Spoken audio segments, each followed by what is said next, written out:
Here's just a quick video of what is happening right this minute. The truck driver, who is a godsend at this point, is running the forklift, and he is picking up the lumber off of the truck and putting it down on the ground for us. I mean, talk about getting lucky enough to have a truck driver who also knows how to operate a forklift.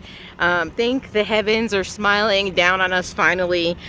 We're gonna get this accomplished safely.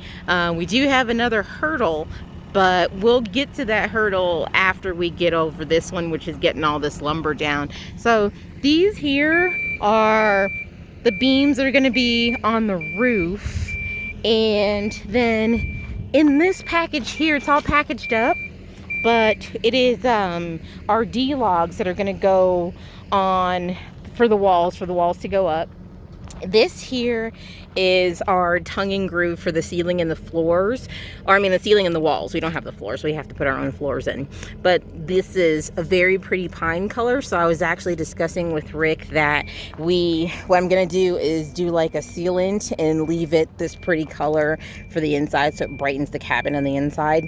This is our siding, which I'm going to stain a very pretty dark brown color, probably like a mahogany color, and then we'll get those put up as well. So really excited because there's a lot happening, and I'm so grateful right now for the truck driver. He is like super awesome doing this for us and getting this unloaded. It's really exciting and nerve-wracking. It's nerve-wracking because Rick and I have to figure out how to get this stuff off the mountain, and our discussion so far is we are possibly going to unwrap each one, load some stuff onto the trailer, and haul it up there. So this is going to take several days because I'm not Superwoman. I'm just a regular average woman. He's not Superman. He's a regular average man. And so we got to figure out how to make this work and not kill ourselves. We are going to have to get tarps and cover some of the wood that's exposed because we are expecting rain today, unfortunately.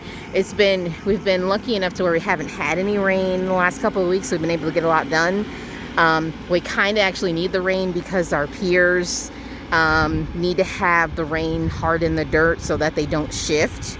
So that is a good point too, so that's important. But the other side of that is that, well, it's gonna rain. I am moving down a little further to get out of the way of the forklift, and then I'll turn back around so you guys can see it. I'm just walking down the road. I'm gonna turn this way, and then you guys will be able to see the forklift. I'm telling you, this driver's awesome. And it turns out that he's been driving since he was 10 years old, because he started sitting on his daddy's lap, and he drives everything from big semis to big equipment to little things. I mean, guy's really talented, and so I'm really grateful and appreciative for him right now. The unloading process would have definitely taken Rick and I longer because we've never run a forklift before, and he's practiced and he's learned how to use it just like he's learned how to use the other big equipment that he's used. It's just that it's nice to have somebody who is naturally skilled at it, who can maneuver this stuff, because some of this lumber is really long. So our cabin is 26 by 24, and it doesn't sound real big at first. You're like, oh, it's 624 square feet, not a big cabin. But this is all the lumber and all the siding and all the TNG. So from, basically my walls and my ceiling and the doors and all that stuff, like all that stuff is in here. And it really puts things into perspective, because at first I'm like, oh, I'm not expecting a whole lot. And then when I saw it, I was like, that whole semi is our home. You don't realize how much material goes into building a home or going into your own home until, you see it, realistically, like right now in your face.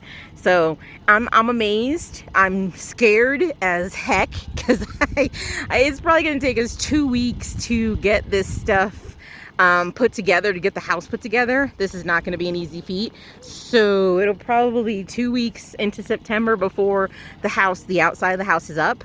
But you know, once we get that done, then it's just the interior. So we are getting there. I'm finally starting to see some light at the end of this very long, dark tunnel. We've been waiting on this cabin since April. We've been here since April, and we had to pay rent for March into April, so we had to do a security deposit, and then of course the month of April. And this has been extended so long, it's been 6 months of rent here. So it's one of those things that the wait has cost us financially, but I'm really, really grateful that this cabin is here. We're getting it moved off the truck, and then our next step is to get it moved to up there and down and around and up the mountain. So that's gonna be interesting, and it's gonna take both Rick and I to maneuver all of this wood from where it's being placed, because we're gonna have to unband it and move it onto the trailer and bring it up. So I'm gonna see if I can get my 16-year-old to come up here. I have a regular typical 16-year-old, y'all, so I don't know, but if I can get my 16-year-old to come up here and video us lugging all this stuff up there, that would be helpful, so that I can show you guys the process. The whole thing that we're doing on this channel is to show you the process of everything we've gone through, good, bad, and ugly. And there have been some uglies, and there's been some greats, and there's been some goods, and there's been some bads. And pretty soon I have to put together a list. It's going to take a little bit of time, because I gotta sit down for a minute and think about everything that we've gone through in the process. And I can't do that at the moment because I don't have the time, but there will become a time where I will have the time. And so I will go over what I've learned, what mistakes we made as rookies, and what's been the best part about the process. So that is another video for down the line. I just need to have the opportunity to not be working on the cabin, and that's not going to be until probably October, because I'm going to need this whole month to get this cabin up and running so that we can move into it, because we need to be in it before it starts to snow here. And it does start to snow pretty early here. It could start in September, which is literally like about a week away now. So we are fighting against weather at the same time. So far, so good though. So we'll see.